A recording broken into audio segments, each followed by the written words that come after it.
ओम श्री सद्गुरुदेव भगवान के।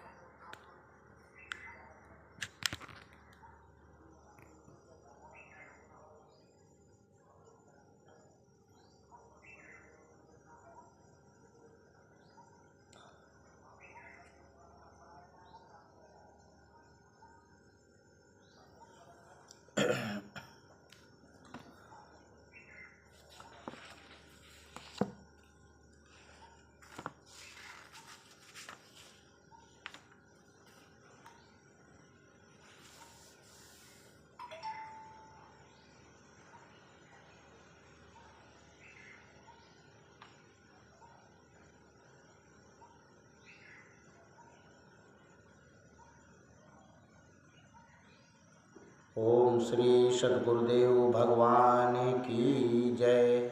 श्री अखंड दरबार की जय। हरि ओम हरि ओम। परम पूज्य श्री परमानंद जी महाराज परमहंस आश्रम अनसुईया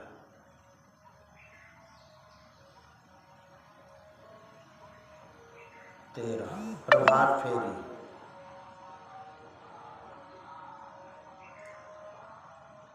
घर छोड़ने के पश्चात महाराज गांव ही के पास में एक झाड़ी में रहा करें, इसलिए जितने पहलवान साथी थे उन सब ने मिलकर वहां एक बगीचा लगा दिया। थोड़ी दूर पर उन लोगों ने अपना अखाड़ा खोल दिया। देखा देखी वह लोग भी भजन किया करते थे। 4 महीने में जब महाराज का भजन जागृत हो गया, उन सब ने कहा, संत जी हम लोग कीर्तन करते गांव की प्रभात फेरी करें, आप भी साथ चला करें। ढोलक, हारमोनियम, मजीरा इत्यादि लेकर हम सब आ जाएंगे, रात यहीं सोएंगे। आप 5 बजे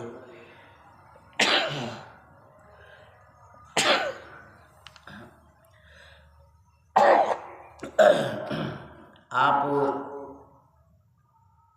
5 बजे हम लोगों को जगा दिया करो।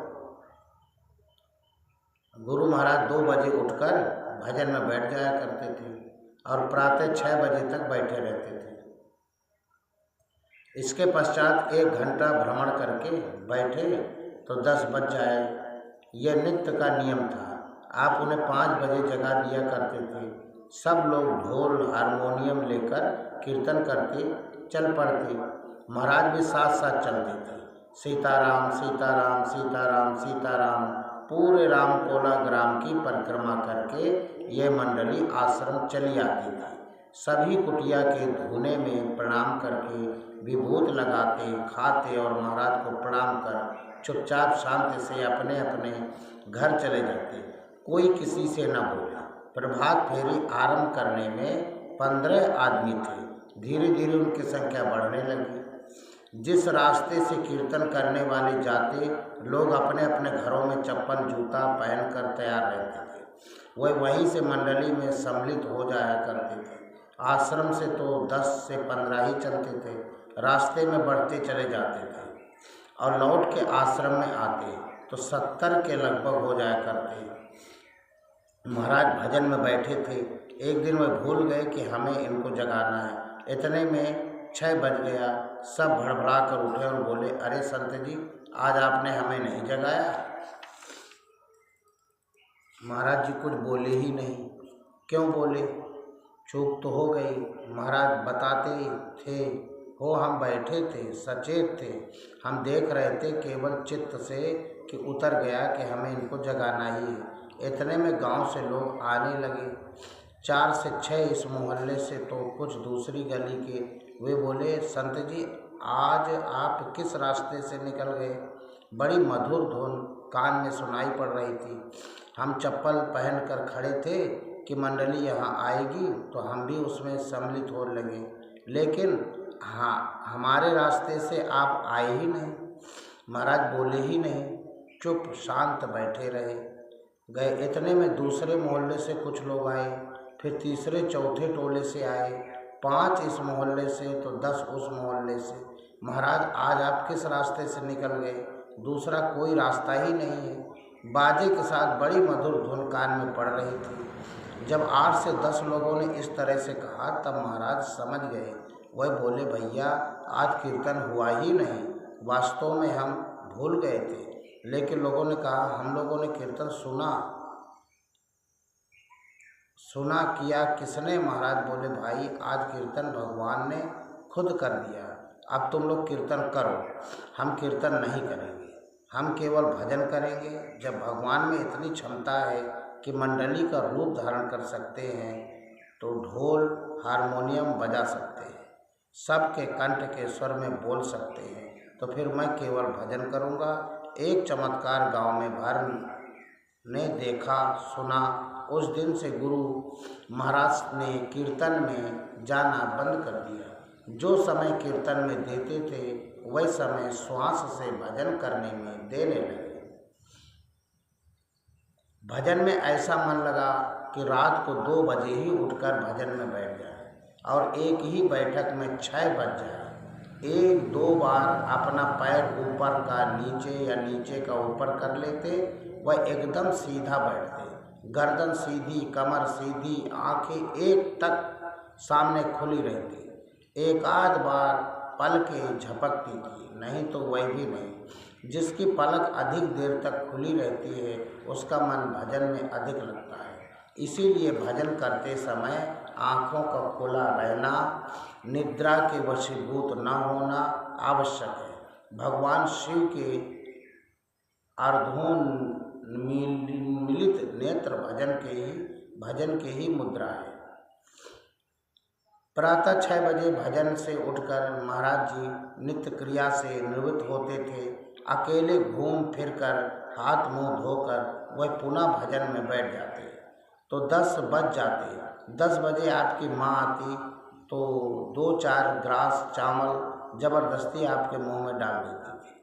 उन दिनों 24 घंटे में यही आपका भोजन था, वह भी ठीक से हजम नहीं होता था। खड़े खड़े चावल शौच में निकल जाते थे। भूख प्यास का भान समाप्त हो गया। धीरे धीरे शरीर सूख कर काटा हो गया। दोपहर के 3-4 बजे थोड़ा लेट जाते थे। आप पड़े पड़े आकाश में देखते तो भगवान का चित्र दिखाई पड़ता था। आप जानबूझकर वैसा चित्र देखने का प्रयास करते जिससे दूसरा दृश्य न आए। कभी तीर धनुष लिए राम तो कभी विष्णु। शाम होते ही भजन में पुनः बैठ जाते। 14वां पाठ, इष्ट की व्यापकता में विश्वास। महाराज की कुटिया के समीप आम का एक बगीचा था। उसमें से कोई आम चोरी कर लिया करता था। बगीचे का मालिक रोज हल्ला करता था कि ये संत जी संत नहीं हैं, इनके यहाँ लोफर टिके रहते हैं, वे रोज हमारा आम तोड़ ले जाते हैं।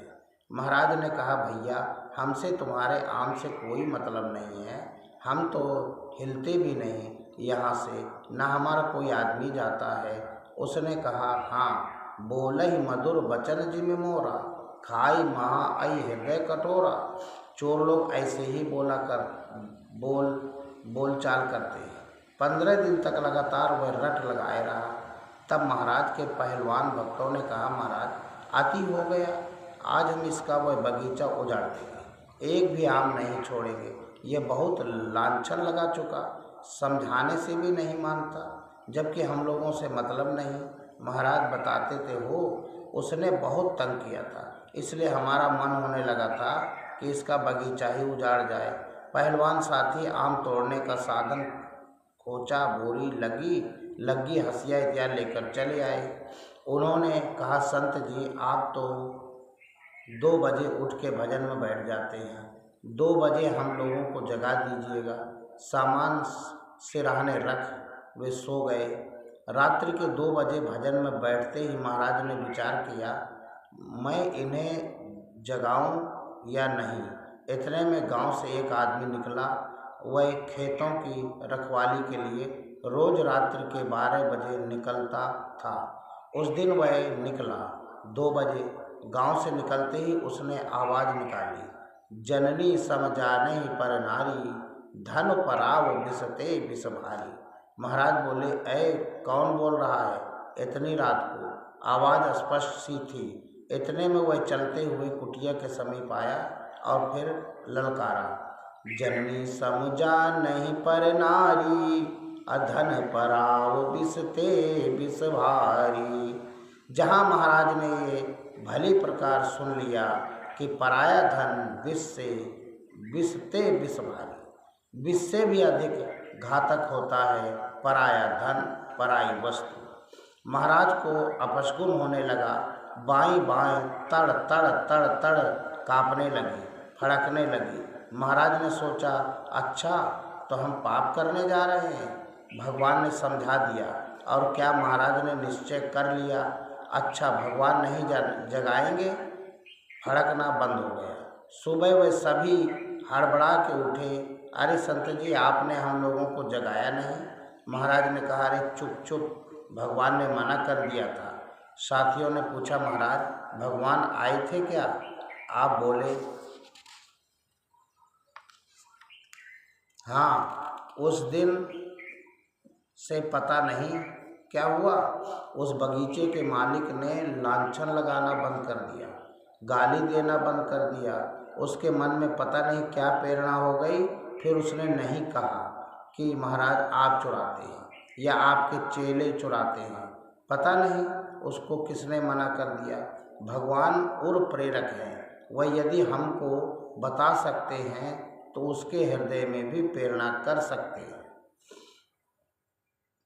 15वां पाठ, सद्गुरु कृपा से मन का रुकना। महाराज एकांत कुटीर में भजन किया करते थे। भजन में मन भी लगता था, लेकिन जब सत्संगी महाराज भ्रमण करके वहाँ पहुँचते, उस दिन आपका मन अधिक लगता था। आपने पूछा, गुरु महाराज मन तो लगता है, लेकिन आप जब आ जाते हैं, जब आते हैं तब मन ज़्यादा क्यों लगता है? सत्संगी महाराज बोले कि तोरे मनवा के पकड़ के मैं ध्यानस्थ हो जावा करत हूँ। ऐसा सुनकर महाराज चिंता में पड़ गए कि हमसे पहले गुरु महाराज के 3-4 शिष्य और थे। वह लोग कुछ दिन अभ्यास करके किन्हीं कारणों से भ्रमित होकर अपने अपने घर को लौट गए। कहीं यही कारण तो नहीं है? माना कुछ दिन गुरु महाराज उनके मन को पकड़ के ध्यानस्थ हो गए, किंतु जीवन पर्यंत कोई किसी के मन को पकड़कर कहाँ तक ध्यानस्थ रहेगा? जहाँ उनका मन छोड़ा, उनका पुराना मन जग गया। फिर वे अपने को रोक नहीं पाए, मन का संतुलन नहीं बैठा, तो वे घर भाग गए। कहीं यही घटना हमारे साथ भी न हो जाए। आप भीतर भीतर सशंकित हो गए। तब सादर प्रणाम करके बोले, भगवान आप मेरे मन को न रोकें। आप ऐसी कृपा करें कि मैं स्वयं अपने मन को रोक सकूं। आप इसके लिए कष्ट न करें। ऐसा आशीर्वाद दे कि मैं ही सफल हो जाऊं। तब सत्संगी महाराज बोले, ठीक ऐसा ही होगा, मेरा आशीर्वाद तुम्हारे साथ है। फिर आप भजन करने लगे। कुछ ही समय में जैसा सत्संगी महाराज मन पकड़कर रोकते थे, वैसे ही पकड़ स्वयं आ गई। महाराज का वैसा ही ध्यान विधिवत लगने लगा। ओम श्री सद्गुरुदेव भगवान की जय। श्री अखंड दरबार की जय। ओम नमः पार्वती पते, हर हर महादेव। हरि ओम हरि ओम। ओम श्री